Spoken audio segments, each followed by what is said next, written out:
ത്രിയേക ദൈവത്തിൻ്റെ അതിപരിശുദ്ധമായ നാമം മഹത്വപ്പെടുമാറാകട്ടെ. ഏവർക്കും ഹെർമിറ്റ്സ് ടോക്സിൻ്റെ 638 ഭാഗത്തിലേക്ക് സ്വാഗതം.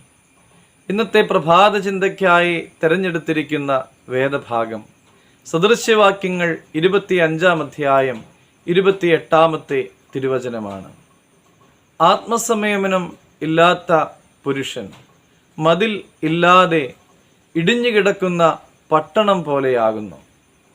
എൻ്റെ പൂക്കളെ എന്തോ തിന്നുന്നുണ്ട്.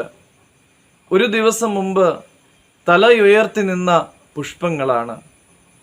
എന്നാൽ ഇന്ന് തലയില്ലാതെ തണ്ടുകൾ മാത്രം.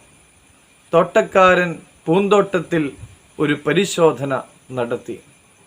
ഒരു മുയലിൻ്റെ വലുപ്പത്തിലുള്ളതായ ഒരു സുഷിരം വേലിയിൽ കണ്ടെത്തി. മുയലുകൾ മനോഹര ജീവികളാണ്.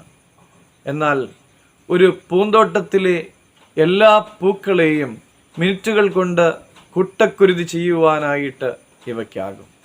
നമ്മുടെ ജീവിതത്തിൽ ദൈവിക സ്വഭാവങ്ങളാകുന്ന പുഷ്പങ്ങളെ ഇല്ലാതാക്കുവാൻ പോന്ന നുഴഞ്ഞുകയറ്റക്കാർ ഉണ്ടോ എന്ന് നാം പരിശോധിക്കേണ്ടി ഇരിക്കുന്നു.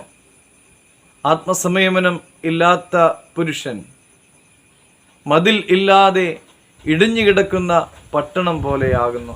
പണ്ട് കാലത്ത് പട്ടണങ്ങളെയെല്ലാം മതിൽ കെട്ടിയാണ് സംരക്ഷിച്ചിരുന്നത്.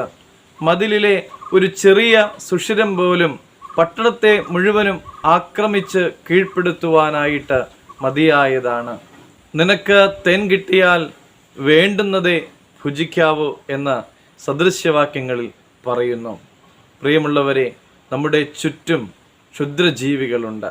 നമ്മൾ വീണ്ടും വീണ്ടും പ്രലോഭനത്തിന് വശപ്പെടുന്ന ഒരിടം, ക്ഷമയില്ലാത്ത ഒരു മേഖല, വെറുപ്പ്, അത്യാഗ്രഹം. ഈ ആക്രമണകാരികളിൽ നിന്ന് രക്ഷപ്പെടുവാൻ ദൈവികമായ ആത്മനിയന്ത്രണം എന്ന ആരോഗ്യമുള്ള മനസ്സ് നമുക്കെല്ലാവർക്കും ഉണ്ടാകട്ടെ.